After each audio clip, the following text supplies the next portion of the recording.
back to my channel, and today we gotta talk about why the Rumble Ball might have been the worst thing that happened to 2020 Chopper. It took him from being possibly the 4th strongest member on the Straw Hat Pirates to now being below Nami, right around Usopp. Let's get into it. So first, we gotta get some facts straight. So obviously Chopper ate the human fruit, you know what I'm saying, and is able to turn into a human reindeer hybrid. And we all know that zone devil fruit types are considered the best devil fruit types.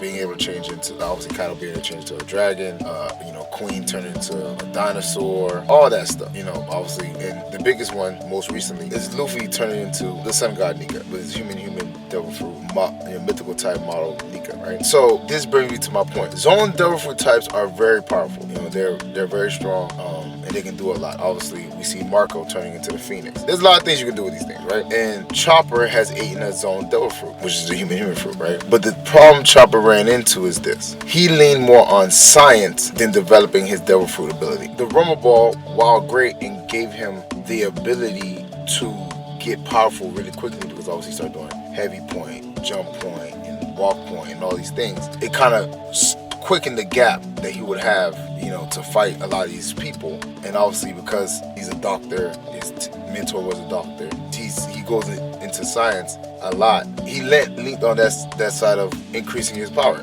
just like Frankie leans on, obviously technology to increase his power. But Frankie's is a little different because, like I said, Frankie's a human. He just is what he is. He doesn't have any devil fruit power. But Chopper does have a devil fruit power. Chopper does have the human fruit. Now, if Chopper didn't eat the Rumble Ball, actually, use that ability, that fruit to his, highest ability, he might have increased the power of that fruit. And who knows, he might have even gotten an awakening from that fruit. If that would have happened, his ranking in the Straw Hat Pirates would have increased dramatically.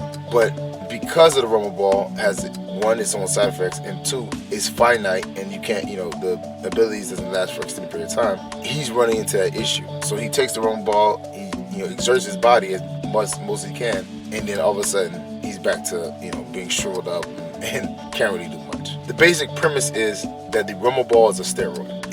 He takes it and it makes him stronger, faster, whatever, for an extended period of time. But then it wears out, and then you become dependent on it because obviously you want to get back to that level. But who's to say if he didn't work harder on his devil fruit power, he couldn't just become that gigantic hulking monster thing, his monster point, naturally. Maybe that might have been the awakening that he would have had, but because he ate the 3 Rumble Balls and kind of forced it to come out, that's why it was like that. But maybe if he would continue to hone his craft as far as with the devil fruit, instead of eating the Rumble Ball, maybe that would be the final transformation, and maybe he could be in that transformation longer. So I think the Rumble Ball might have hurt him, and I understand why he did it, because obviously you need to close the gap of strength, because the guys that were fighting were way stronger than Chopper, 2020 Chopper. But it also is a double-edged sword, because I think it also hindered him, and now he's not to the level of strength that he should be at if he was consistently working on his devil fruit power. Thanks for watching the video, and if you're enjoying the content and you want more content like that, make sure you click on the video that just popped up.